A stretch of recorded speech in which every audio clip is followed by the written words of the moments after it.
복제성이 분할 매수라는 표현을 처음 사용했을 때 그건 특별한 전략처럼 보이지 않았다.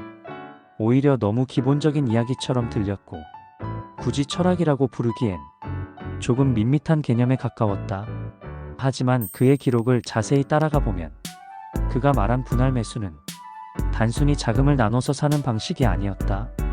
그건 매매 기술이 아니라 불확실한 시장을 대하는 태도에 가까웠다. 복제성은 과거 여러 차례 한 번에 모든 결정을 내리는 선택을 가장 위험한 방식으로 분류했다. 특히 확신이 생겼을 때일수록 오히려 판단을 나누는 게 필요하다고 봤다. 사람들은 보통 좋아 보이는 자산이 나타나면 지금 아니면 늦을 것 같다는 생각부터 한다. 복제성은 이 심리를 가장 경계해야 할 신호로 봤다. 그에게 분할 매수는 수익을 높이기 위한 기술이 아니라 자기 확신을 분산시키는 장치였다. 한 번에 전부 베팅하면 자신의 판단이 틀렸을 가능성을 인정하기가 어려워진다. 하지만 결정을 나누면 생각도 함께 나뉘게 되고 그만큼 스스로를 점검할 여지가 생긴다. 복제성은 과거 기록에서 분할이라는 단어를 쓸 때마다 항상 시간이라는 개념을 함께 언급했다.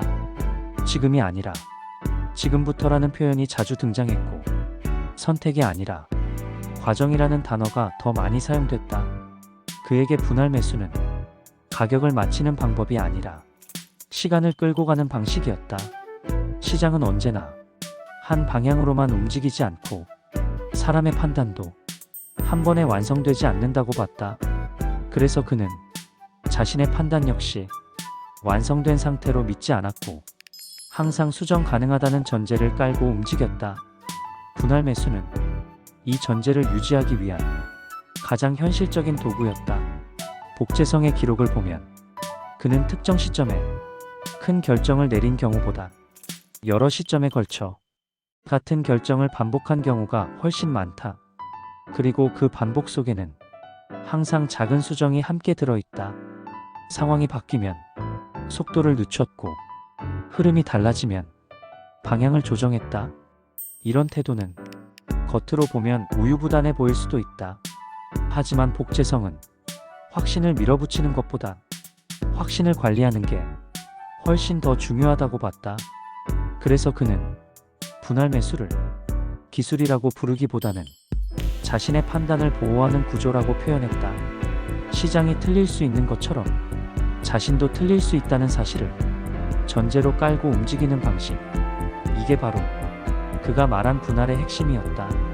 그렇다면 지금 시장에서도 이 방식은 여전히 의미가 있을까? 기술은 바뀌었고 속도는 빨라졌고 정보는 넘쳐나고 있다. 과거보다 훨씬 더 많은 사람들이 훨씬 더 빠르게 같은 결정을 내리는 시대다. 이런 환경에서 분할 매수라는 개념은 오히려 더 느리고 답답한 방식처럼 보일 수도 있다.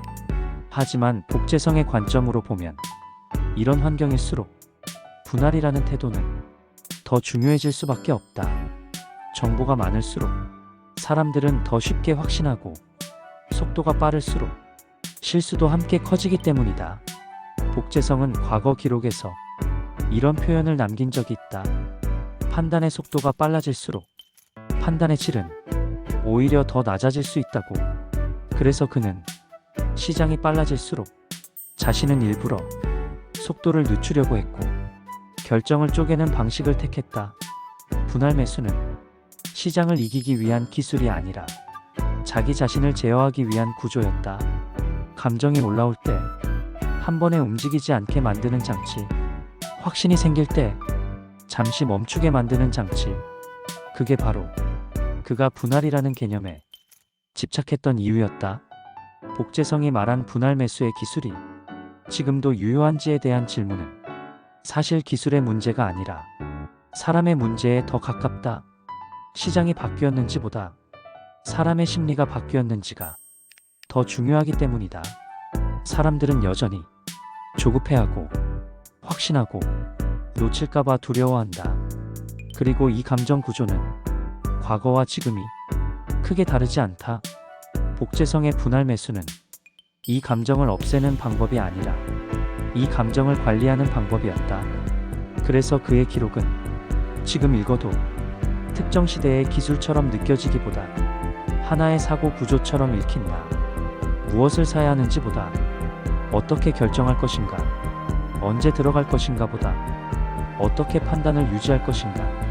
이 질문들이 그가 말한 분할의 본질이었다. 복제성에게 분할 매수는 수익을 늘리는 기술이 아니라 실수를 줄이는 철학에 가까웠다.